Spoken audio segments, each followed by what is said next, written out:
Dear students, ഇത് നമ്മൾ നേരത്തെ പറഞ്ഞ 10ാം ക്ലാസ്സിൻ്റെ സോഷ്യൽ സയൻസ് ഫസ്റ്റിലുള്ള ഹ്യൂമനിസം എന്ന ചാപ്റ്ററിൻ്റെ രണ്ടാമത്തെ ഭാഗമാണ് പറയുന്നത്.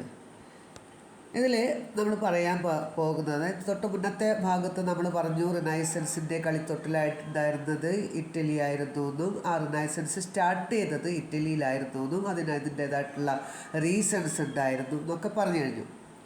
പിന്നീട് അവിടെ ഉണ്ടായിരുന്ന വെൽത്തി ക്ലാസ്സസ് ഏതൊക്കെയായിരുന്നു, ആ വെൽത്തി ക്ലാസ്സസ് അവിടെ റിനൈസൻസിനെ സപ്പോർട്ട് ചെയ്തിട്ടുള്ള മിഡിൽ ക്ലാസ് ഫാമിലീസ് ആയിരുന്നു എന്നും അല്ലേ, അവരാണ് വെൽത്തി ക്ലാസ്സസ് ആയിട്ട് ഡെവലപ്പ് ചെയ്തിട്ടുള്ളതെന്നൊക്കെ. അപ്പോൾ ഇനി നമ്മൾ പറയുന്നത് ക്രൂസൈഡ്സ് എന്ന് പറയുന്ന ഒരു സംഭവം that also took place during the medieval period എന്നാണ്.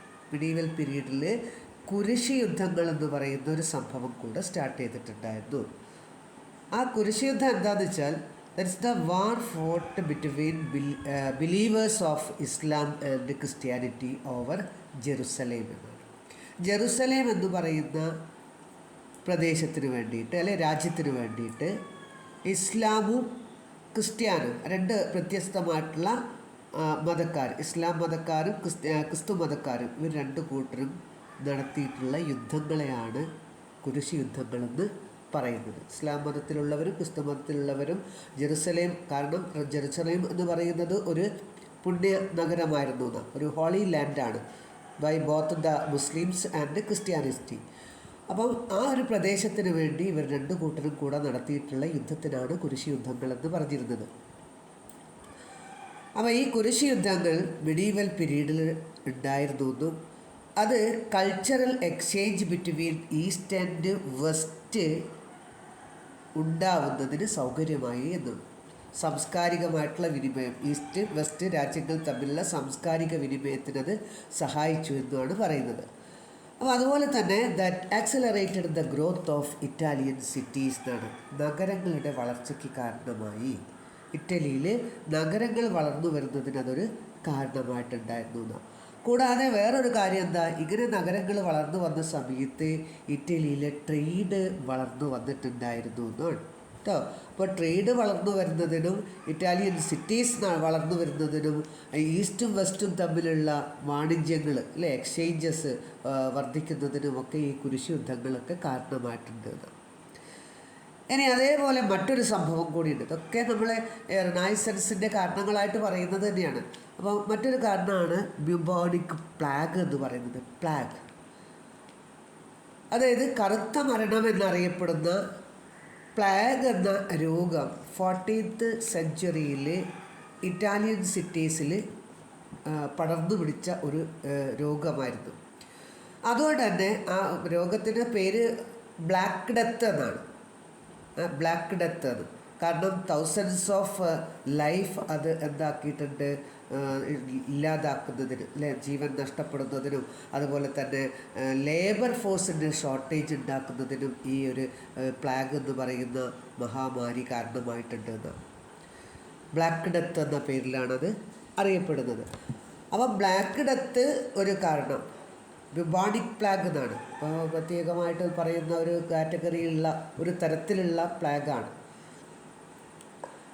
And that paved the way for the decline of medieval feudalism. അപ്പോൾ ഷോർട്ടേജ് ഓഫ് ലേബർ ഫോഴ്സ് വന്ന സമയത്ത് മിഡീവൽ ഫ്യൂഡലിസത്തിൻ്റെ തകർച്ചയ്ക്കുള്ള മറ്റൊരു കാരണമായിട്ടത് മാറുകയും ചെയ്തു. കാരണം ലേബർ ഫോഴ്സ് ഇല്ലെങ്കിൽ അഗ്രികൾച്ചർ സെക്ടറില്ല, അഗ്രികൾച്ചർ സെക്ടറില്ലെങ്കിൽ പിന്നെ ഫ്യൂഡലിസത്തിൻ്റെ ആ പവർ അവിടെ അസ്തമിക്കാൻ തുടങ്ങി എന്നുള്ളതുമാണ്. ഈ കാരണങ്ങളും നിങ്ങൾ ഓർത്ത് വെക്കേണ്ടതാണ്. ഇനി ആ ടെറർ ഓഫ് പ്ലാഗ്, അതായത് പ്ലാഗ് എന്ന് പറയുന്ന മഹാമാരി വന്ന സമയത്ത് ജനങ്ങളിലാകെ ഒരു ഭീതിയാണ് ഉണ്ടായത്. അതായത് പടർന്നു പിടിക്കുകയാണ്, ഓരോരുത്തരും മരിച്ചു വീഴുന്ന ഒരു സമയം. That prompted human beings to contemplate the fleeting nature of life.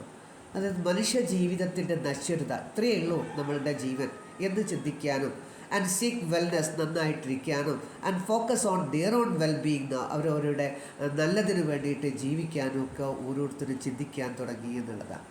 അതായത് പ്ലാഗ് എന്ന് പറയുന്ന ഈ മഹാമാരി വന്ന സമയത്തെ ആളുകളുടെ ഇടയിൽ അവരുടെ ചിന്താഗതിയിൽ മാറ്റം ഉണ്ടാവുകയാണ്. അതായത് അത്രയേ ഉള്ളൂ, മനുഷ്യ ജീവിതം എന്ന് പറയുന്നത് വളരെ നശ്വരമായിട്ടുള്ളതാണ്.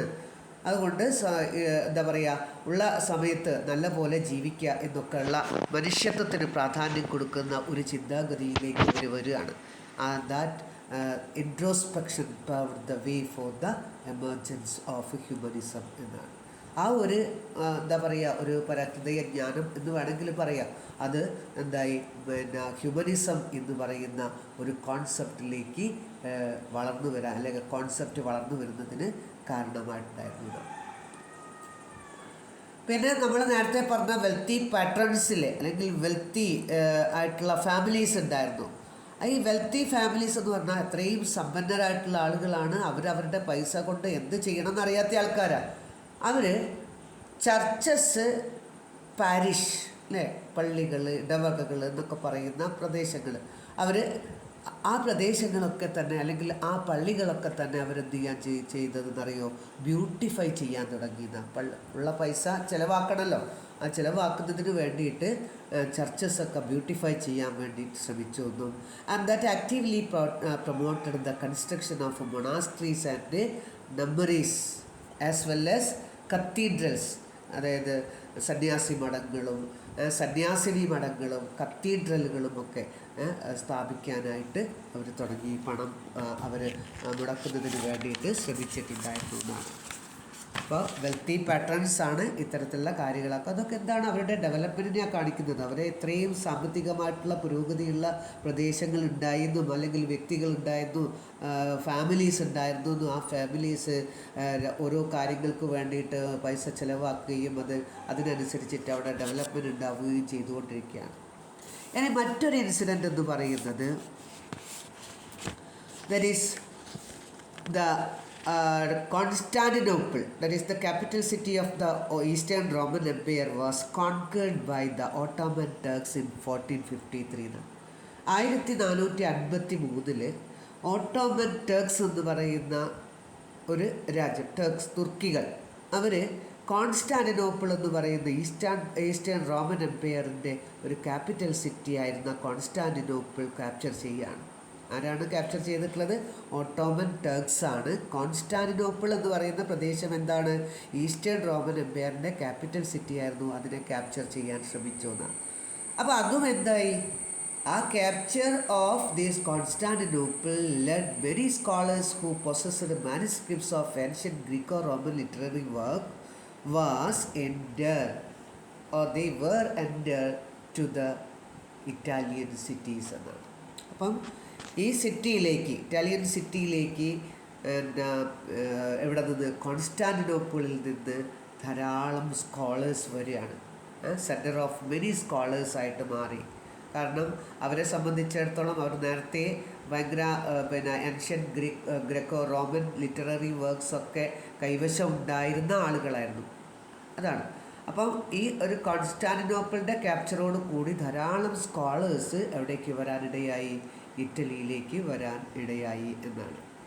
ദേ migrated to Italian cities bringing their manuscripts with them എന്നാണ്. പിന്നെ അപ്പോൾ അവർ വന്നതോടുകൂടി നേരത്തെ കോൺസ്റ്റാന്റിനോപ്പിലുണ്ടായിരുന്ന അതേ തരത്തിലുള്ള പുരോഗമനങ്ങളൊക്കെ ഇവിടെയും തുടങ്ങുകയാണ്. റിസർച്ച് നടത്താൻ തുടങ്ങി, റിസർച്ച് ആൻഡ് സ്റ്റഡീസ് നടത്താൻ തുടങ്ങി. അതേപോലെ തന്നെ യൂണിവേഴ്സിറ്റീസ്, അവർ confined to universities during the middle ages began to spread to libraries, ലൈബ്രറികൾ സ്ഥാപിക്കാൻ തുടങ്ങി. അപ്പോൾ ഫ്രീഡമാണ്, ഒരു പൊളിറ്റിക്കൽ ഫ്രീഡം, വെൽത്ത്, ഇതൊക്കെ അവിടെ ഒരു പുതിയ മാറ്റത്തിൻ്റെ തുടക്കത്തിന് കാരണമായി എന്നാണ്. ഒരു കൾച്ചറലി ഉള്ള മാറ്റം അല്ലെങ്കിൽ മറ്റു തരത്തിലുള്ള പൊളിറ്റിക്കലി ഉള്ള മാറ്റത്തിനൊക്കെ കാരണമായിട്ടുണ്ട് എന്നാണ്. Consequently, novel ideas began to emerge in the cultural and intellectual spheres. ബുദ്ധിപരമായിട്ടുള്ള മേഖലകളിലും അതേപോലെ തന്നെ സാംസ്കാരിക മേഖലയിലും ഒക്കെ തന്നെ വലിയ മാറ്റങ്ങളുണ്ടായി. അപ്പോൾ ഒരു ക്വസ്റ്റ്യനായിട്ട് നമുക്ക് ചോദിച്ചിട്ടുള്ളതാണ്, എന്താണെന്നറിയാം, ടെക്സ്റ്റിലുള്ള ക്വസ്റ്റ്യനാണ്, the impact of conquest of Constantinople by the Turks in the intellectual landscape of Italy എന്നാണ്. ഇനി human beings at the centre. നേരത്തെ നമ്മൾ പറഞ്ഞിട്ടുണ്ട്, ഹ്യൂമനിസം വളർന്നു വരാനുള്ള ഒരു പ്രധാനപ്പെട്ട കാരണം മനുഷ്യൻ്റെ ആ ഫ്ലീറ്റിംഗ് നാച്ചറിനെ പറ്റിയിട്ടൊക്കെയുള്ള ഒരു ഫീലിംഗാണ്. അപ്പോൾ ഇവിടെ വീണ്ടും നമ്മൾ പറയുന്നത് അത് ഹ്യൂമൻ ബീയിങ് അറ്റ് ദ സെൻറ്ററാണ്. Middle ages were predominantly influenced by the philosophical school of thought known as scholasticism. നേരത്തെ ഉണ്ടായിരുന്നത് സ്കൊളാസ്റ്റിസിസം എന്ന് പറയുന്ന ഒരു ഫിലോസഫിക്കൽ സ്കൂൾ ഓഫ് തോട്ട് ആയിരുന്നു. അതിൻ്റെ പ്രത്യേകത എന്താണെന്നറിയോ? Which was deeply rooted in Christian theology. ക്രിസ്തു മതത്തിൻ്റെ ദൈവശാസ്ത്രത്തിൽ വളരെയധികം അടിയുറച്ച് വിശ്വസിക്കുന്ന ഒന്നായിരുന്നു ഈ സ്കൊളാസ്റ്റിസിസം എന്ന് പറയുന്നത്. പക്ഷേ the concept of humanism emerged as A departure from this Christian theology. എന്തായി? മിഡിൽ ഏജ് കഴിഞ്ഞു, കോൺസ്റ്റാന്റിനോപ്പിളിൻ്റെ ക്യാപ്ചർ കഴിഞ്ഞു. അപ്പോൾ മോഡേൺ ഏജ് സ്റ്റാർട്ട് ചെയ്ത സമയത്ത് ഹ്യൂമനിസം എമേർജ് ചെയ്തു. അതൊരു ഡിപ്പാർച്ചറായിരുന്നു ഫ്രം ക്രിസ്ത്യൻ തിയോളജി എന്ന്. ക്രിസ്തു മതത്തിൻ്റെ ദൈവശാസ്ത്രത്തിൽ നിന്നൊക്കെ ഒരു മാറ്റമായിരുന്നു. എന്നിട്ട് that gave emphasis the significances of human experiences, worldly life and rational enquiry എന്നാണ്. അപ്പം മനുഷ്യപരമായിട്ടുള്ള അല്ലെങ്കിൽ മനുഷ്യൻ്റെ അനുഭവങ്ങൾക്ക്, വേൾഡിലി ഇഹലോക ജീവിതത്തിന്, അതുപോലെ തന്നെ റേഷണൽ എൻക്വയറി യുക്തിപരമായിട്ടുള്ള ചിന്തകൾക്കൊക്കെ തന്നെ വളരെയധികം പ്രാധാന്യം കൊടുക്കുന്നതിലേക്ക് അവരെത്തുകയാണ്. ക്രിസ്ത്യൻ തിയോളജീൻ്റെ ഒരു അതിനെ ഒഴിവാക്കിയിട്ട് പകരമായിട്ട് മനുഷ്യത്വത്തിന് പ്രാധാന്യം കൊടുക്കുന്നു എന്നാണ്. അപ്പോൾ ആ ഒരു ട്രാൻസ്ഫർമേഷൻ അത് എവിടുന്ന്? From a theological perspective to human centred outlook എന്നാണ്. എവിടേക്ക് എത്തി? ഒരു ഹ്യൂമൻ സെൻറ്റേർഡ് ഔട്ട്ലുക്കിലേക്ക് ആ മാറ്റം ഉണ്ടായി എന്ന്. And they become A source and inspiration for the transformative changes across the various person. അപ്പോൾ എങ്ങനെയുണ്ടായെന്നറിയോ? ഇവിടെ ഏതെങ്കിലും ഒരു പ്രത്യേക മേഖലയിൽ മാത്രമല്ല ഈ മാറ്റം ഉണ്ടായിട്ടുള്ളത്.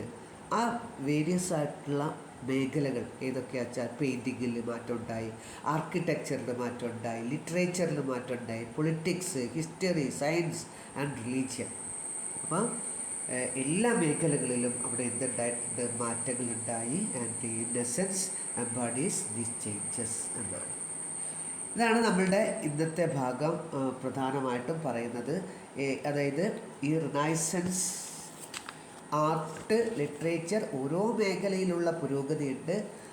അത് നമുക്ക് അടുത്ത വീഡിയോയിൽ കാണാം. Okay, thank you.